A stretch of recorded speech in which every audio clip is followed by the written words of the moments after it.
Series की शुरुआत में हमारी मेन लीड को दिखाया जाता है जो कि अपने रूम में एक नॉवल पढ़ रही होती है, लेकिन नॉवल पढ़ के उसके बहुत ही गुस्सा आ रहा होता है क्योंकि नॉवल में मेन लीड फीमेल लीड को डिवोर्स दे देता है क्योंकि उसे अपनी गर्लफ्रेंड से शादी करनी होती है और उसकी गर्लफ्रेंड इस कहानी में विलन होती है, जिसको पढ़कर हमारी मेन लीड को बहुत गुस्सा आता है और वो बोलती है कि मैं अगर हीरोइन की जगह होती तो मैं डिवोर्स पेपर साइन कर सारे पैसे ले लेती और अपनी एक अलग अच्छी जिंदगी जीती। वो ये बोल ही रही होती है तभी उस नॉवल में से एक चमक निकलती है और हमारी मेन लीड उस नॉवल के अंदर घुस जाती है। उसके बाद हम देखते हैं हमारी मेन लीड को हॉस्पिटल की बेड पर होश आता है और जैसे उसे होश आता है हमारे मेन लीड येंजाओ उसका गला दबाने लग जाता है और बोलता है कि ये 100वीं बार है जो तुमने मुझे पढ़ने की धमकी दी है और डिवोर्स रोकने की कोशिश करी है। पहले तो तुमने मुझसे जबरदस्ती शादी करी, उसके बाद मेरी गर्लफ्रेंड को मारने की कोशिश करी और अब ये तुम्हें लगता है तुम ये सब ड्रामे करोगी तो मैं तुम्हें डिवोर्स नहीं दूंगा। ये लाइन सुन के हमारी मेन लीड सोचती है कि ये सभी लाइन्स उस नॉवल में थी और जितना मुझे याद है उसमें एक बहुत सैड एंडिंग थी फीमेल लीड सोमो के साथ। वो ये सब सोचती है तभी हमारा मेन लीड येंजाओ उसको बोलता है सोमो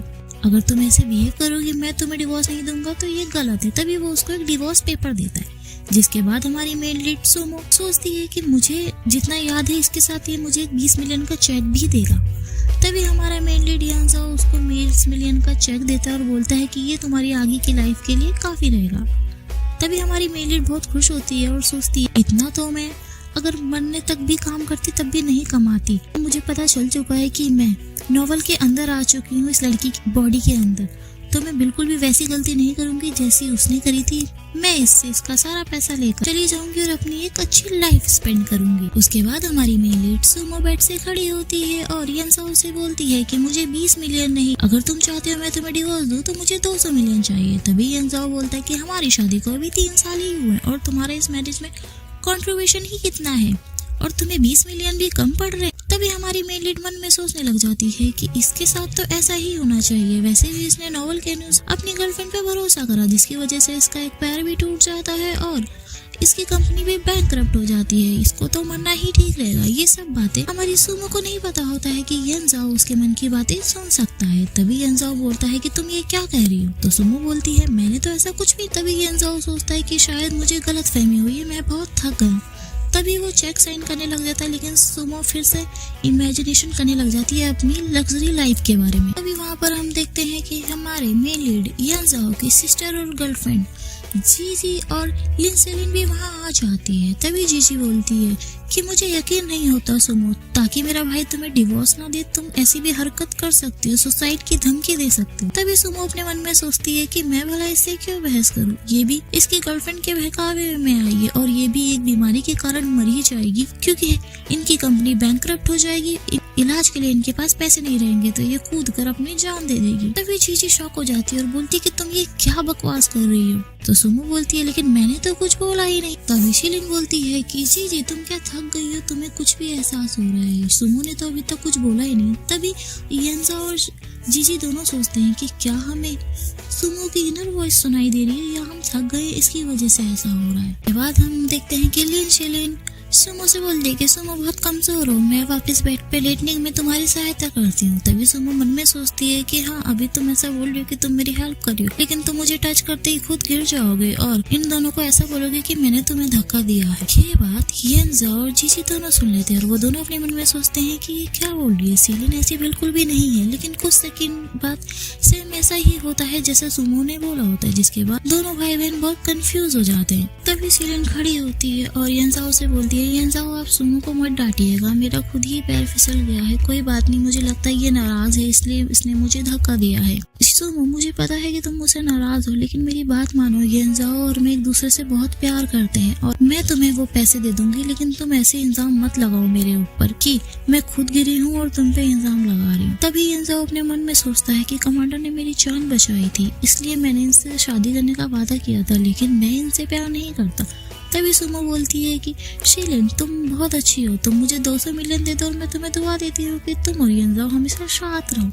तभी वह अपने मन में सोचती है कि दोनों एक साथ मर जाओ। तो यंजाओ बोलता है कि सीलिन तुम्हें पैसे देने की कोई जरूरत नहीं है, ये मेरी वाइफ है, मैं इसे पैसे दूंगा। वो चेक पे साइन करने जा रहा होता है लेकिन रुक जाता है। तभी यंजाओ जीजी को बोलता है कि जीजी तुम सीलिन को लेके जाओ और देखो वहाँ उसे कहाँ चोट लगी है। वो दोनों चले जाते। यंजाओ अपने मन में सोचता है कि सुमो को अभी नहीं पता मैं और जीजी इसकी बात सुन पा रहे हैं, और आज जैसा सीलिन ने बिहेव करा है, मुझे लगता था कि सीलिन बहुत ही और एक साधारण लड़की जो सबका भला चाहती है, लेकिन जो मैंने आज देखा वो बिल्कुल अलग था। मैं सुमो को बिल्कुल पता नहीं लगने दूंगा कि मैं उसकी आवाज सुन पाता हूँ, और जानने की कोशिश करूंगा कि इससे पहले मैंने जो भी सीलिन के बारे में देखा क्या वो गलत था। अगर वो गलत था तो मैं अपना फेथ यहाँ से चेंज करने की कोशिश करूंगा। वो वहाँ सुमो को बोलता है कि तुम कपड़े चेंज कर दो, हम घर जा रहे हैं, और उसके बाद वो वहाँ से चला जाता है। उसके बाद हम देखते हैं कि सुमो और यंजाओ साथ में जा रहे होते हैं। सुमो ने हील पहनी होती है जिसको पहन के उससे चला नहीं जा रहा होता है। तभी यंजाओ सोचता है कि कोई पर्सन इतना कैसे चेंज हो सकता है। सुमो को तो हील पहनना बहुत पसंद था, लेकिन ये ऐसे बिहेव कर रही है जैसे उसको पसंद नहीं है। जा रहे होते तभी एक कार उन पे कीचड़ उछाड़ने वाली होती है, लेकिन सुमो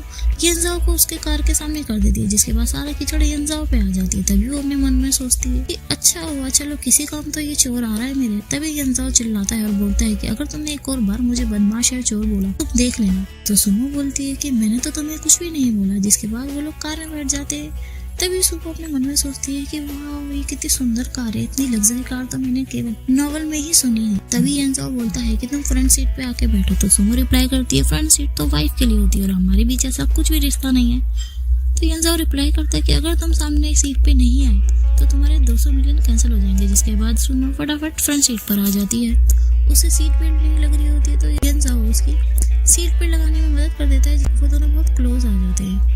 के बाद सुमो और यंजाओ उनके घर पे आ जाते हैं, लेकिन सुमो ऐसे बिहेव करती है कि जैसे फर्स्ट टाइम वो इतना लग्जरी कासल देख रही है। इसके बाद वो सारी चीजों को टच करने लग जाती है, लेकिन यंजाओ उसको डांट देता है और बोलता है कि कभी भी गलती से भी मेरी चीजों को हाथ भी मत लगाना, और वो वहाँ से चला जाता है। जिसके बाद सुमो रसोई में जाती है कुछ खाने को चेक करने के लिए, लेकिन रसोई में कुछ भी नहीं होता। सोफे पे बैठ जाती है और वो सोचने लग जाती है कि सुमो ने अपने सारे पैसे पक्का इसकी फैमिली को मदद करने के लिए रख दिए होंगे। मुझे भूख लग रही है, मैं कैसे एडजस्ट करूं। तभी उसे एक आइडिया आता है। वो कॉल कर उसके घर का सारा सामान बेच देती है और उस सामान के बदले उसे 1 मिलियन मिलते हैं। तभी एक आदमी बॉक्स में सामान लेके आता है जिसमें एक वॉच होती है। तभी वो सोचती है ये तो नॉवल की हीरोइन ने यंजाओ को उसके बर्थडे गिफ्ट पे देने के लिए रखी थी, इसका दिल कितना साफ था।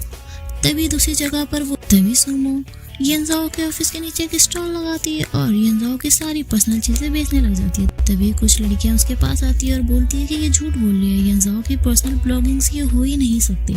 तभी उन्हें वो अपनी शादी का प्रूफ दिखाती है और बोलती है ये सारी चीजें यंजाओ की ही है, मैं उनकी वाइफ हूँ, तुम चाहो तो सारी चीजें सस्ते में खरीद सकती हो। वो लोग चीजें खरीद लग जाते हैं और दूर से ये सब चीजें यंजाओ का सेक्रेटरी देख लेता है। वो उसके ऑफिस में जाता है और बोलता है यंजाओ आपकी वाइफ यहाँ पर नीचे आई हुई है। अभी यंजाओ बोलता है कि उसको बोल दो कि मैं बिजी और वो यहाँ से वापस चली जाए। तो वो रिप्लाई करता है कि आपकी वाइफ आपसे मिलने नहीं आई है, लेकिन वो आपकी सारी पर्सनल चीजें बेच रही है। तभी हम सुमो के स्टॉल के पास देखते हैं जहाँ पर लड़कियाँ यंजाओ की हर चीज के लिए एक दूसरे के साथ लड़ रही होती है और कितनी भी कीमत देने के लिए तैयार होती हैं, क्योंकि ये सुंदर होता है, इसलिए लड़कियां उसे बहुत पसंद करती हैं। लास्ट पीस रह जाता है, वो एक अंडरवेयर का रह जाता है, वो उसे बेचने के लिए सबको दिखाती है। तभी यहाँ पर यंजाओ आता है और उस अंडरवेयर को छीन लेता है। तभी वो लड़कियां यंजाओ को देख के बहुत खुश हो जाती है और उसको छूने के लिए उसके पास आती है। तभी यंजाओ सुमो का हाथ पकड़कर तेवे ले जाता है और कंपनी के अंदर ले जाता है और बोलता है कि तुम पागल हो, तुम ये कैसी चीजें कर रही हो, ये कितना शर्मनाक है, तुम्हें पता है। तो सुमो उसको बोलती है कि तुम मुझे घर पर अकेला छोड़े आए थे, तुमने मुझे पैसे देने के लिए मना कर दिया, मेरे पास खाने का भी पैसे नहीं था, तो तुम बताओ मैं क्या करती, ये सब तुम्हारी गलती है। यंजाओ उसको डांट रहा होता है, तभी उसे एक फोन कॉल आ जाता है।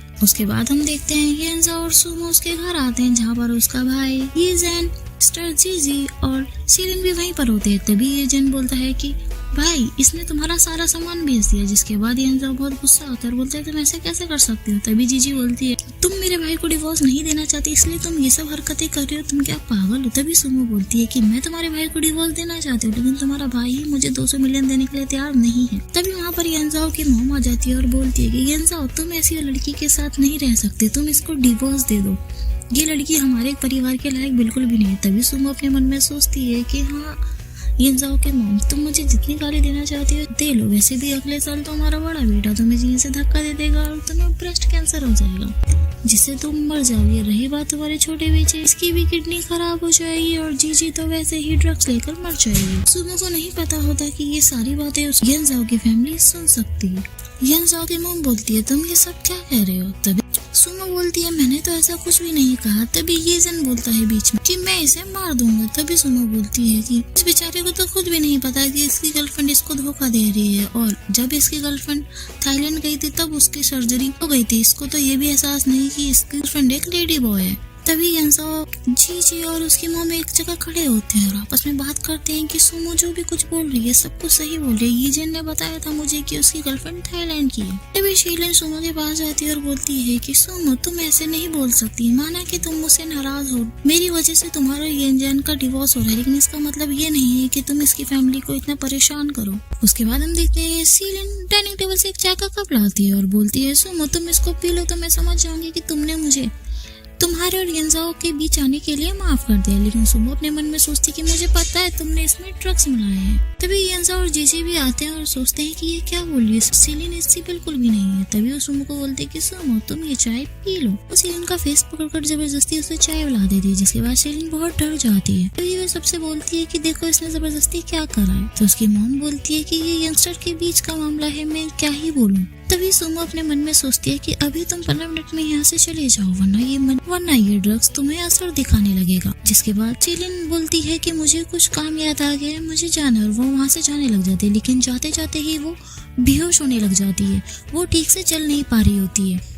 तभी यंजाओ और जीजी अपने मन में सोचते हैं कि सुमो की बात दूसरी बार सही हुई है, क्या ये सच बोल, क्या सीलन वैसे बिल्कुल भी नहीं है जैसी ये दिखती है। फिर हम देखते हैं कि लिन सीलन जा रही होती है, तभी उसे एक आदमी का कॉल आता है। वो कॉल पिक करती है और उसको बताती है कि मैं गो के फैमिली के घर से निकल चुकी हूँ। तभी वो सामने से रिप्लाई करता है कि मुझे पता है तुम वहाँ से निकल चुकी हो और गो फैमिली ने कंपनी में अपनी प्रेजेंटेशन दे दी है। तुम अभी के अभी एशियन कंपनी में जाओ और अपनी प्रेजेंटेशन उन्हें दो, और मैंने तुम्हारे साथ काम करने के लिए किसी को रखा है। दूसरी साइड हम यंजाओ के घर का सीन देखते हैं, जहाँ पर यंजाओ की ग्रैंड मदर, उसका फादर भी आ जाता है। तभी उसका फादर बोलता है कि सुमो तुम 5 मिलियन मुझे दो और यहाँ से तुम डिवोर्स देके चले जाओ। तभी सुमो अपने मन में सोचती है, नॉवल में तुम्हारी भी लिखा था कि तुम्हारी भी डेथ हो जाएगी, और ये किसी को नहीं पता चलता कि तुम्हारा एक नाजायज बेटा भी है, जो कि तुम सोचते हो तुम्हारा बेटा है पर वो तुम्हारा बायोलॉजिकल सन है भी नहीं। ये बात यंजाओ भी सुन लेता है, उसकी बहन और उसकी मॉम की, जिसके बाद उसकी मॉम उसके फादर से लड़ाई करने लग जाती है। तभी उसकी ग्रैंड मदर यंजाओ को बाहर लेके आती है और बोलती है कि यंजाओ हमारी ये सुमो को क्या हो गया है। तभी उसको बताता है कि सुमो जब से हॉस्पिटल से आई है बिल्कुल चेंज हो गई, इसी के साथ साथ उसमें जादुई शक्ति आ गई है कि वो हमारा आगे का फ्यूचर देख सकती है। तभी यंजाओ की दादी बोलती है कि हमारे जिनका नाम था मिस्टर लियो, वो हमारी फ्यूचर जो भी प्रेडिक्ट करते थे वो बिल्कुल सच होता था, और मुझे ऐसा लगता है कि हमारी फैमिली में किसी की भी एंडिंग अच्छी नहीं। मुझे ऐसा लगता है कि हमें उसका जोड़ मिल गया और वो और कहीं नहीं सुमो है। मुझे ऐसा लगता है कि तुम्हें सुमो को हमेशा अपने साथ रखना चाहिए। के बाद हम देखते हैं कि यंजाओ सुमो के पास आता है और बोलता है, सुमो मुझे ये बताओ, तुम जो भी मन में सोचती हो वो सब सच है, क्या तुम्हें फ्यूचर देखना आता है? तभी सुमो बोलती है, हाँ तुम ऐसा समझ सकते हो कि मुझे फ्यूचर देखना आता है। तो यंजाओ बोलता है कि क्या तुम मेरा फ्यूचर बताओगे? तभी वो बोलती है, अगर तुम मुझे 1 मिलियन रुपए दोगे तो मैं जरूर बताऊंगी। जिसके बाद वो दोनों आपस में बार्गेनिंग करने लग जाते हैं। दूसरे साइड हम देखते हैं कि लिन शीलिन यंजाओ के ऑफिस में जाती है, जहाँ पर यंजाओ का असिस्टेंट ऑलरेडी उस प्रोजेक्ट की फाइल चुरा रहा होता है। तभी वहाँ पर सीलिन आती है और बोलती है कि तुम्हें मिस्टर लियू चैन ने, और हमें पता चलता है जिस आदमी से सीलिन बात करी थी उसका नाम लियू चैन होता है। वो उस असिस्टेंट से बोलती है कि तुम्हें लियू चैन ने भेजा है, लाओ ये फाइल मुझे दे दो। यंजाओ का असिस्टेंट बोलता है कि तो आप लिन शीलिन है। वो दोनों बात करने लग जाते हैं। तभी सीलिन पे ड्रग का इफेक्ट होने लग जाता है और उस असिस्टेंट को वो अपने पास खींच लेती है। दूसरी तरफ हम देखते हैं कि सुमो बताती है कि तुमने मुझे 1 मिलियन रुपए दिया तो मैं तुम्हें बता देती हूँ कि तुम्हारी मूनलाइट, जिसको तुम बहुत प्यार करती हो सीन, वो अभी तुम्हारे ऑफिस में है और वो भी तुम्हारे असिस्टेंट के साथ है, और वो तुम्हारे मेन प्रोजेक्ट की फाइल भी चुरा सकती है। वो अपने मन में सोचती है कि अब मैं इसे कैसे बताऊं कि नॉवल में लिखा था वो इसकी फाइल चुरा लेगी और इसके दुश्मन को भेज देगी, जिसकी वजह से इनकी कंपनी बैंकक्रप्ट हो जाएगी और उसी असिस्टेंट के साथ इसका अफेयर भी है। जिसके बाद ये बात यंजाओ सुन लेता है, उसकी सिस्टर सुन लेती है और उसका ब्रदर भी सुन लेता है। उसके बाद वो सभी लोग उस कंपनी की ओर जाने लग जाते हैं। उसके बाद हम देखते हैं कि पूरी ग्यू फैमिली यंजाओ के ऑफिस में आ जाती है। वो अंदर जा रहे होते हैं, तभी उनमें से एक आदमी आकर यंजाओ पर हमला करने लग जाता है, लेकिन हमारी मेन लीड सुमो उसको बचा लेती है और हमें पता चलता है कि सुमो हमारी चैंपियन भी रह चुकी होती है। उसके बाद वो लोग यंजाओ के केबिन में जाते हैं और पाते हैं कि यंजाओ का असिस्टेंट लेटा हुआ होता है और उसके ऊपर सीलिन लेटी होती है, जिसको देख के पूरी ग्यू फैमिली बहुत शॉक हो जाती है। तभी सीलिन उठती है और यंजाओ के पास आती है। मेरा भरोसा कीजिए, ऐसा कुछ भी नहीं है, मुझे फंसाया जा रहा है। का असिस्टेंट ही था जिसने मेरे साथ जबरदस्ती की है। तभी यंजाओ बोलता है कि लिए मैं मान लेता हूँ कि उसने आपके साथ जबरदस्ती करी है, ये उसकी गलती, लेकिन ये फाइल, इतनी इंपॉर्टेंट फाइल आपके पास क्या करी है? तो वो बताती है कि मुझे माफ कर देना, मेरे से ये करवाया जा रहा है और मुझे नहीं पता वो कौन है। यंजाओ बोलता है कि मुझे बताओ इसके पीछे किसका हाथ है। तो सीलिन बोलती है कि मुझे नहीं पता है किसके हाथ है, मुझे बस कॉल आई थी, उससे ये डॉक्यूमेंट्स चोरी करने के लिए बोला गया था, अगर मैं ये नहीं करती तो वो मुझे मार देते। तभी सुमो अपने मन में सोचती है कि इसमें सीलिन की कोई गलती नहीं है, ये सिर्फ इस्तेमाल की जा रही है और इसके पीछे जो आदमी है वो और कोई नहीं, तुम्हारा स्टेप भाई है। जिसको सुन के सभी लोग शॉक्ड हो जाते हैं। तभी यंजाओ बोलता है कि सीलिन, मैं तुम्हें इस चीज के लिए जाने दे रहा हूँ क्योंकि तुमने मेरी जान बचाई थी। जिसके बाद यंजाओ के मॉम उसके पास आती है और बोलती है, यंजाओ तुम, इसने जितनी भी बातें बोली सभी सच हुई है, क्या तुम अभी भी इसको डिवोर्स देना चाहते हो? उसके बाद वो लोग सोचने लग जाते हैं कि सुमो ने अब तक जितनी भी बात बोली थी, ये तीसरी बार बात सच हुई है। सुमो हमारी फैमिली का फ्यूचर बदल सकती है, तुम्हें इसको डिवोर्स नहीं देना चाहिए। जिसके बाद यंजाओ बोलता है सुमो से कि मैं जब तक कल्प्रिट को पकड़ नहीं लेता इसके पीछे कौन है, मैं तुम्हें डिवोर्स नहीं दूँ, तुम्हें मेरे साथ रहना पड़ेगा। तो सुमो रिप्लाई करती है, लेकिन इसके लिए मैं तुम्हारी हेल्प के लिए 200 मिलियन और चाहूंगी। लेकिन यंजाओ मना कर देता है। तो सुमो बोलती है, जब तक तुम मुझे डिवोर्स नहीं दे देते तुम्हें मेरा पूरा खर्चा उठाना पड़ेगा। तो यंजाओ हाँ बोल देता है और बोलता है कि कल हमें एक पार्टी में जाना है तो तुम रेडी रहना। उसके बाद हम पार्टी का सीन देखते हैं जहाँ पर यंजाओ, जीजी और सुमो जा रहे होते हैं। तभी यंजाओ के सामने सीलिन आ जाती है और बोलती है, यंजाओ मैं माफी मांगना चाहूंगी जो भी कल हुआ, लेकिन मैं सच में तुमसे बहुत प्यार करती हूँ। तभी वो सुमो से बोलती है, सुमो तुम इसकी वाइफ हो, प्लीज तुम मेरे लिए इससे बात करो ना, ये तुम्हारी बात जरूर मानेगा। तभी सुमो मन में सोचती है कि हाँ मैं तुम्हारे लिए बात मानूं और बाद में तुम्हें मुझे पानी में धक्का देने दूं। इसको यंजाओ सुन लेता है और उसका हाथ पकड़ लेता है और बोलता है कि सुमो तुम हमेशा मेरे साथ रहना इस पार्टी में। उसके बाद हम देखते हैं सुमो और जीजी खड़े होते हैं। तभी ऋषि की एक बेस्ट फ्रेंड आती है और उसकी मदर सुमो से बोलती है कि सुमो मैंने सुना है तुम फ्यूचर देख सकती हो, क्या तुम मेरी बेटी का फ्यूचर मुझे बताओगी? तभी सुमो अपने मन में सोचती है कि नॉवल में तो सिर्फ मेन कैरेक्टर के बारे में ही लिखा था, साइड कैरेक्टर्स के बारे में कुछ भी नहीं लिखा था, मैं इन्हें भला क्या बताऊं। तभी जीजी ये बात सुन लेती है और अपने साइड से बोलती है कि तुम्हें फ्यूचर में बहुत अच्छा और एक अमीर लड़का मिलेगा। जिसके बाद सुमो अग्री कर देती है। बात कर रहे होते तभी हम देखते हैं कि शीलिन भागते हुए आती है और उसे धक्का देने की कोशिश करती है जैसा कि नॉवल में लिखा होता है, लेकिन तभी सुमो साइड हो जाती है और वो जाके पानी में गिर जाती है। पानी की आवाज सुन के सब देखने लग जाते हैं। यंजाओ अपने पार्टनर्स के साथ मीटिंग में होता है, उसे लगता है कि सुमो पानी में गिर गई है, फटाफट अपनी शर्ट उतारकर भागकर पानी में बचाने जाता है। वो शीलिन को बचा रहा होता है। तभी उसकी बहन बोलती है कि यंजाओ सुमो यहाँ है। तभी वह शीलिन को धक्का देके वापस सुमो के पास आ जाता है और बोलता है कि तुम ठीक हो ना, मैंने कहा था तुम मेरे पास रहना। तभी सुमो को उसके एप्स नजर आ जाते हैं और वो डिस्ट्रैक्ट हो जाती है और मन में सोचती है ये चाहे कैसा भी हो लेकिन बहुत हॉट है, मैं इसे एप्स को एक बार टच करना चाहती हूँ। जिसको सुन के यंजाओ ब्लश करने लग जाता है और उसका हाथ पकड़कर अपनी चेस्ट पे रख देता है और बोलता है कि जितना छूना चाहती हो इसको छू सकते हो। उसके बाद हम एक रूम का सीन देखते हैं जहाँ पर लिू चैन खड़ा होता है। तभी पीछे से आके शीलिन उसको गले लगा लेती है और बोलती है, लिू चैन तुम कब यंजाओ को मारोगे? वो मुझ पे बहुत कम भरोसा करने लग गया और उसको देखकर मुझे बहुत गुस्सा आता है। तभी लिू चैन बोलता है कि तुम परेशान मत हो, मैं आज ही रात उसको पूरा तरीके से बर्बाद कर दूंगा। दूसरी साइड हम यंजाओ को देखते हैं जो कि कपड़े चेंज करके जा रहा होता है। तभी उसे एक कॉल आती है उसके असिस्टेंट की। उसका असिस्टेंट बोलता है, सर आपने मुझे शीलिन पे नजर रखने को कहा था और अभी मैंने देखा है कि 201 रूम नंबर में शीलिन किसी आदमी से मिल रही है। तभी यंजाओ उस रूम की ओर जाने लगता है। दूसरी साइड हम देखते हैं कि सुमो और जीजी प्रोग्राम स्टार्ट हो जाता है, वहाँ पर खड़े होते हैं। तभी वहाँ पर शीलिन भी आके खड़ी हो जाती है और वो एक दूसरे को गुस्से की नजर से देखने सोचने लग जाते हैं। तभी सुमो को ध्यान आता है नोवेल का। वो जीजी से बोलती है कि जी हमारा भाई खतरे में, हमें उसे बचाना होगा। वो दोनों जाने लग जाते हैं लेकिन सेलिन उन्हें रोक लेती है। लेकिन सुमो उसे थप्पड़ मारकर वहाँ से चली जाती है। जब वे जाती है तो वह वहाँ पाती है कि येनजाओ को कुछ गुंडे मिलकर मार रहे हैं। तभी वो उनसे लड़कर उन्हें बचा लेती है। उसके बाद वो येनजाओ को पार्टी से बाहर जाकर हॉस्पिटल की ओर ले जाने लग जाते हैं। येनजाओ को काफी चोट लगी होती है। तभी उसका भाई कार लेके आता है। लेकिन तभी सुमो को ध्यान आता है। वो मन में सोचती है कि नॉवल में लिखा था कि इस कार का बहुत गंदा एक्सीडेंट हो जाएगा। तभी वो बोलती है कि इस कार में नहीं, हमें दूसरी कार में जाना चाहिए। उनके जाने के बाद सेलिन बाहर आती है और बोलती है कि सुमो तुम आखिर कौन हो, तुम्हें मेरा प्लान हमेशा पहले से ही कैसे पता चल जाता है। उसके बाद हम हॉस्पिटल का सीन देखते हैं जहाँ पर येनजाओ और सुमो एक रूम में होते हैं। तभी येनजाओ को होश आ जाता है। वो सुमो के क्लोज जाने लग जाता है लेकिन तभी सुमो डर जाती है और उसके फेस पे स्क्रैच मार देती है। तभी रूम के अंदर भागता हुआ येनजाओ का भाई आता है और उसे बताता है कि भाई मेरे कार के किसी ने ब्रेक फेल कर दिए थे। अच्छा हुआ सुमो ने मना कर दिया, अगर हम उस कार में आते तो हमारा एक्सीडेंट हो जाता। तभी सुमो अपने मन में सोचती है कि येनजाओ सेलिन को माफ करेगा या नहीं।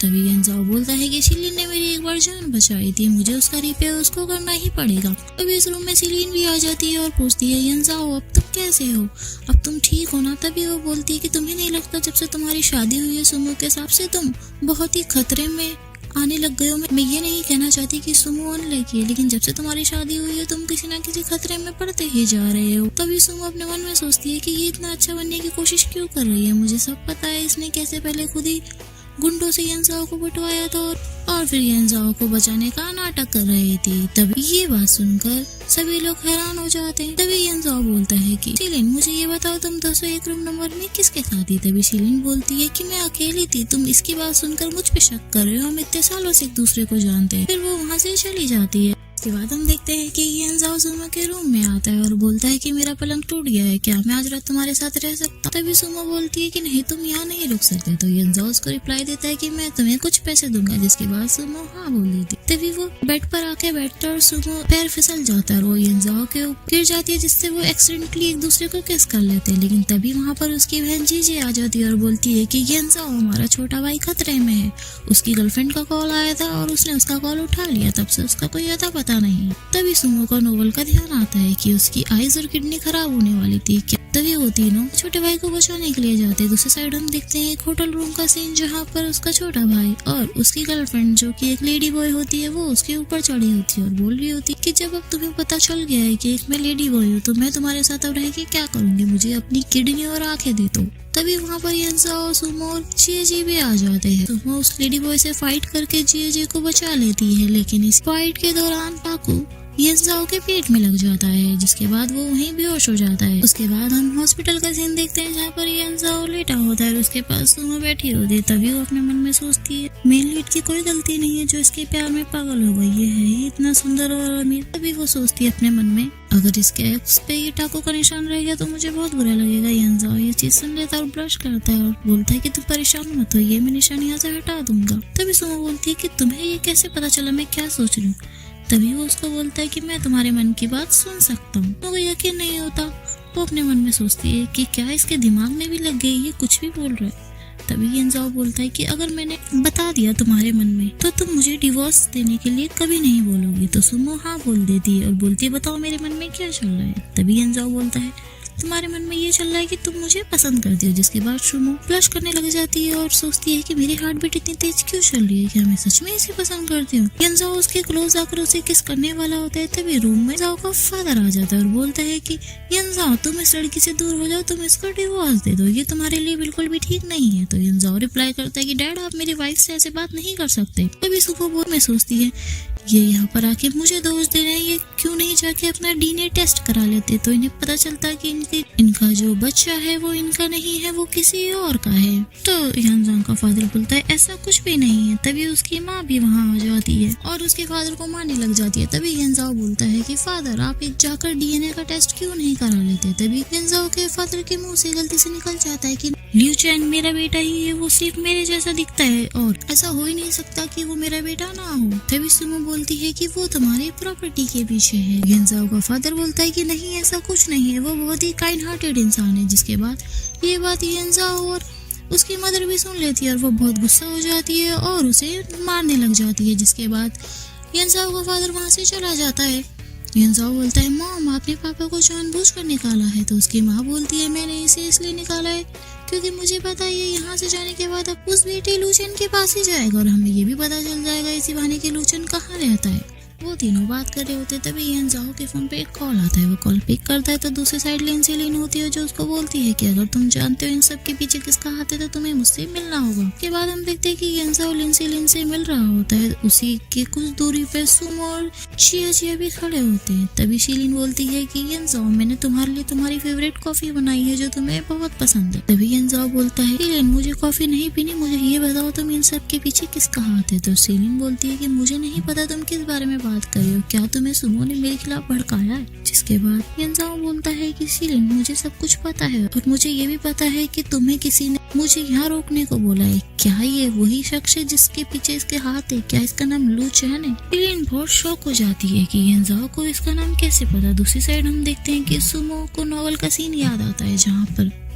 वो सोचती है कि शीलिन यंजाओ का ध्यान भटका रही है। इसका मतलब दूसरी साइड लियू चैन यंजाओ के फादर से ग्यू कंपनी के शेयर होल्डर साइन करवाने की कोशिश कर रहा होगा। वो भागकर यंजाओ के पास आती है और बोलती है यंजाओ तुम्हें अपने फादर को जाके बचाना होगा। वहाँ पर लियू चैन अरे ग्यू कंपनी के शेयर होल्डर्स अपने नाम करवाने वाला है। तभी शीलिन बोलती है कि अब बहुत देर हो चुकी है, अब तक तो लियू चैन ने अपने नाम भी करवा लिया होगा। तभी यंजाओ हंसता है और बोलता है कि शीलिन शायद तुम्हें ये नहीं पता कि लास्ट वीक ही मैंने ग्यू फैमिली के सारे होल्डर्स अपने नाम करवा लिए हैं और एक भी शेयर होल्डर फादर के नाम नहीं है। जिसके बाद शीलिन बहुत शॉक्ड हो जाती है। दूसरे साइड हम लियू चैन और यंजाओ के फादर को देखते हैं जहाँ पर लियू चैन उनसे जबरदस्ती बोल रहा होता है कि फादर मैं अपनी माँ के साथ बचपन से अकेला रह रहा हूँ और मैंने बहुत ही सफर किया है। आपने बोला था कि आप मुझे अपनी कंपनी के शेयर्स दे देंगे, प्लीज साइन कर दीजिए। तभी यंजाओ के फादर मन में सोचते हैं कि सुमो ने सही कहा था,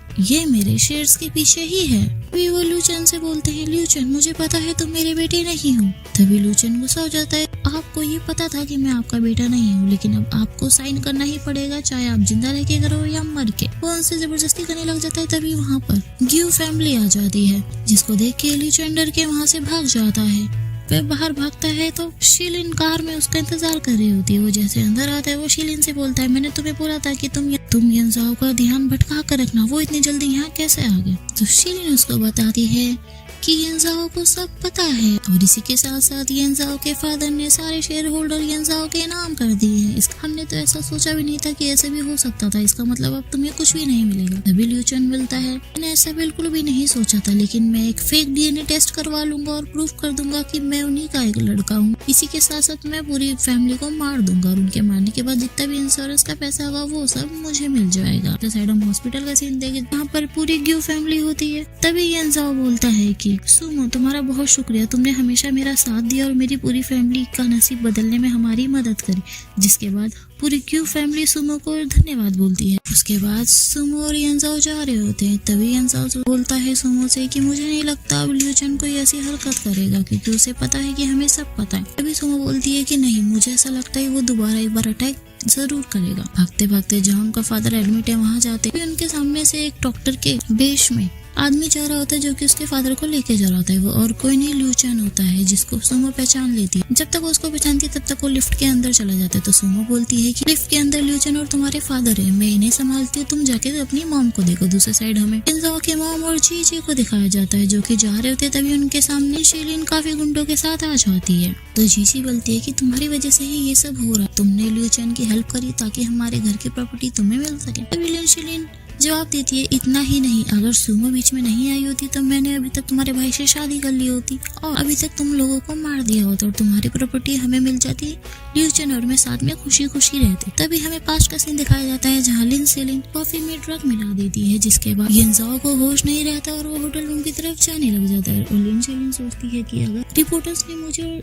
यंजाओ को सोते हुए पकड़ लिया तो को पक्का मुझसे जबरदस्ती शादी करनी ही पड़ेगी। यंजाओ जा रहा होता है, शीलिन उसको कंधा देने की कोशिश करती है लेकिन वो उसको हटा देता है। तभी वो अपने रूम के पास पहुंचता है तभी हमारी मेन लीड सुमो वहाँ से आ रही होती है, जिसको यंजाओ जबरदस्ती रूम में धक्का देके यंजाओ जबरदस्ती रूम के अंदर बंद कर लेता है, जिसकी लिन बोलती है कि अगर सुमो हमारे बीच नहीं आई होती तो अभी तक सब कुछ मेरा होता। उसके बाद हम देखते हैं एक फील्ड का सीन दिखाया जाता है जहाँ पर जे उसकी मॉम और उसका छोटा भाई चैन में बंधे होते हैं। तभी वहाँ पर लिू चैन आ जाता है और बोलता है कि आज तुम सभी लोग मारे जाओगे। तो जीजी बोलती है ऐसा कभी नहीं हो सकता, मेरा भाई और सुमो आके मुझे बचा लेंगे। तभी लिू चैन बोलता है कि तुम्हारे सिस्टर लो तो यहाँ पे नहीं आ पाएगी, और रही बात यंजाओ की, वो तुम्हें अभी 20 मिनट में ज्वाइन कर लेगा। दूसरी साइड हम देखते हैं कि यंजाओ और सुमो घर की ओर जा रहे होते, तभी पीछे से आके उन्हें लिन रोक लेती है। तभी यंजाओ के पास लिू चैन का कॉल आता है और वो बोलता है कि अगर तुम 20 मिनट में यहाँ नहीं आए तो मैं तुम्हारी फैमिली को मार दूंगा। जिसके बाद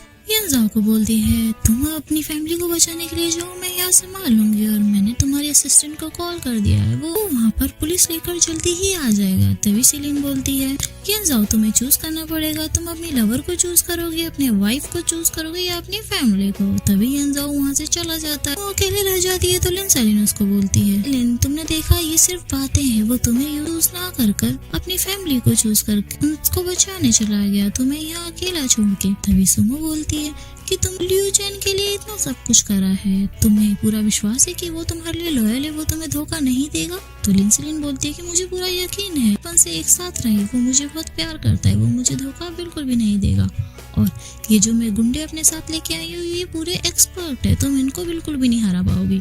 उसके बाद उन सबके बीच फाइट स्टार्ट हो जाती है, जिसमें सुमो सबको हरा देती है और लास्ट में शिनलिन के ऊपर भी वार कर देती है। दूसरी साइड हम देखते कि यंजाओ अपनी फैमिली के पास पहुंच जाता है और लिू चैन से बोलता है कि तुम मेरी फैमिली को जाने दो, तुम जो मांगोगे मैं तुम्हें दूंगा। तो लिू चैन बोलता है कि मुझे तुम्हारे क्यू फैमिली के सारे शेयर होल्डर्स चाहिए। जिसके बाद जी रिप्लाई करती है कि ऐसा कभी नहीं होगा। जिसके बाद लिू चैन बोलता है कि मैं भी तो तुम्हारी फैमिली का हिस्सा हूँ, तो मुझे शेयर होल्डर्स क्यों नहीं मिले। तभी जीजी बोलती है कि तुम हमारी फैमिली का हिस्सा बिल्कुल भी नहीं हो, शीली ने हमें सब बता दिया है कि कैसे तुमने हमारी फैमिली का हिस्सा बनने का प्रिटेंड किया, और शीलिन को बोला कि मेरे भाई से शादी कर ले और उसको मार दे ताकि सारा हिस्सा तुम्हें मिल जाए।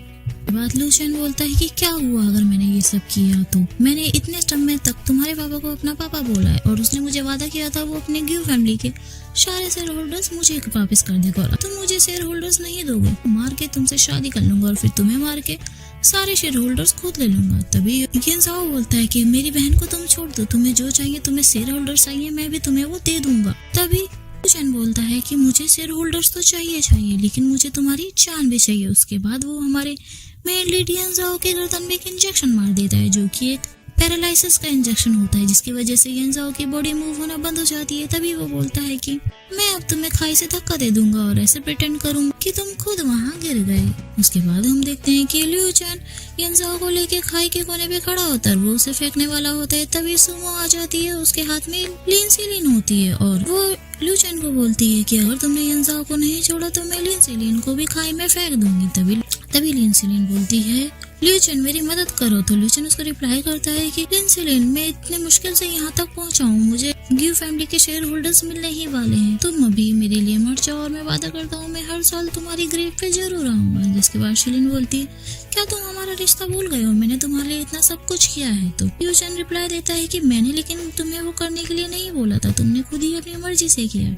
जिसके बाद यंजाओ को धक्का दे देता है, तभी सुमो जाके उसको बचा लेती है। बाद वो दोनों गले लग जाते हैं। सुमो बोलती है कि मैं तुम्हें बिल्कुल भी माफ नहीं करूंगी, मैंने तुम्हें बोला था अपना ध्यान रखना। तभी यंजाओ उसको बोलता है कि मुझे तुमसे बहुत प्यार है और मुझे पता था तुम मुझे बचाने जरूर आओगे। उसके बाद वो उसे गले लगा लेता है। जिसके बाद वहाँ पर पुलिस आ जाती है और लिू चैन को पकड़ लेती है।